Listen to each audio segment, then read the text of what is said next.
উত্তর দিতে দেন আমাকে। আপনি দিবেন।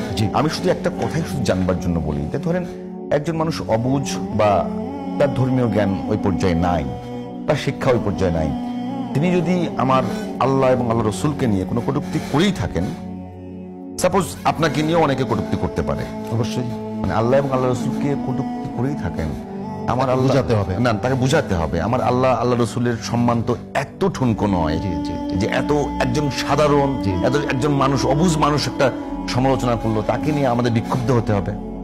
একদম কারেক্ট প্রশ্ন করেছেন। অবশ্যই তো হচ্ছে, যদি আমি আপনার বলি, আমি বলি আপনার বক্তব্যের মধ্য দিয়েও কিন্তু মানে বিক্ষুব্ধ ভাবটা আসছে। আমি বলি এটা তো আসলে আমি শেষ করি, আপনি বুঝবেন প্লিজ। একজন লোক কিছু জানে না, বোঝে না, তা সে যদি এরকম বলে, আপনার কি তাই মনে হয় সে না জেনে করছে?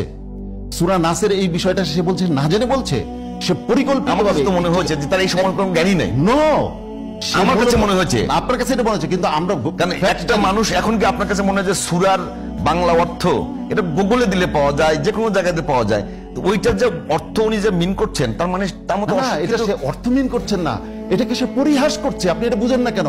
সে এটা অবজ্ঞা করছে, সে আল্লাহর ব্যাপারে যে কথাগুলি বলছে সেটা অবজ্ঞা করছে পরিষ্কার। এবং এখানে অনেকে আরেকটা যুক্তি দেয় যে পালাগানে একজন থাকে হচ্ছে বিপক্ষে বলবে, আরেকজন তাকে ফরদ মজারে বলেছেন।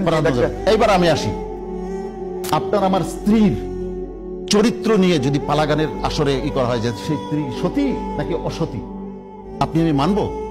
আমার মা সতী না অসতী সেই বিষয় নিয়ে যদি পালাগান করা হয় যে তুমি অমুকের মা সতী না অসতী, আমি সে যে অসতী এটার পক্ষে বলবো, তুমি সতী এটার পক্ষে বলবা।